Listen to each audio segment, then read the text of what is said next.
Here, guys, I'm going to ask her this question, but I must say, we do get this question all the time, and we try to answer it as many times as we can, and I feel like your answer is going to be very similar.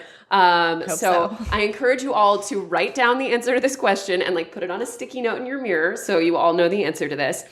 Debt payoff or savings? Which is the priority? Well, I'm all nervous if I'm going to answer it correctly, but I would say it's probably a combination of both. And you really have to look at how much debt do you hold? What's the balance? What's the interest rate? What's the cash scenario? How much do you have in your cash reserves?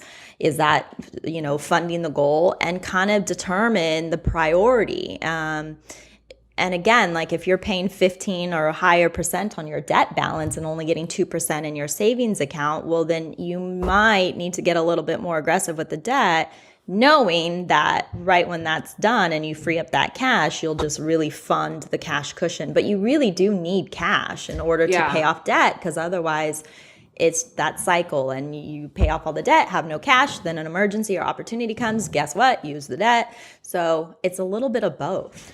Yeah, the very specific answer that we generally give is we would advise minimizing debt payoff as much as humanly possible before you have an emergency fund. Mm-hmm. Because as you said, if anything happens to you, you could get put into a cycle where you literally can't pay your debt and you now owe money on like a credit card because you had no cash to deal with an emergency. So until you have at least enough cash to like make sure that you can cover any basic expenses if they come up, we would encourage you to like minimize debt payoff. But once you have cash and are in a more comfortable place, like you said, there's probably a number of interest you're paying on the debt, and each debt is going to be different. Some people, for example, have like subsidized student loans that have extremely low interest rates.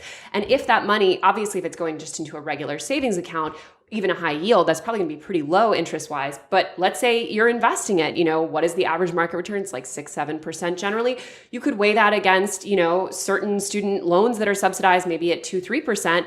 And decide that that's like a better thing to like lower what you're putting to the debt payoff and increase what you're investing. But like in any case, it's going to be totally down to the type of debt and the type of savings that you're doing. And we always recommend, like, there are plenty of calculators. TurboTax actually provides one where you can basically just enter in the debt and enter in the savings, and it will tell you which is generally going to be the better place to put it.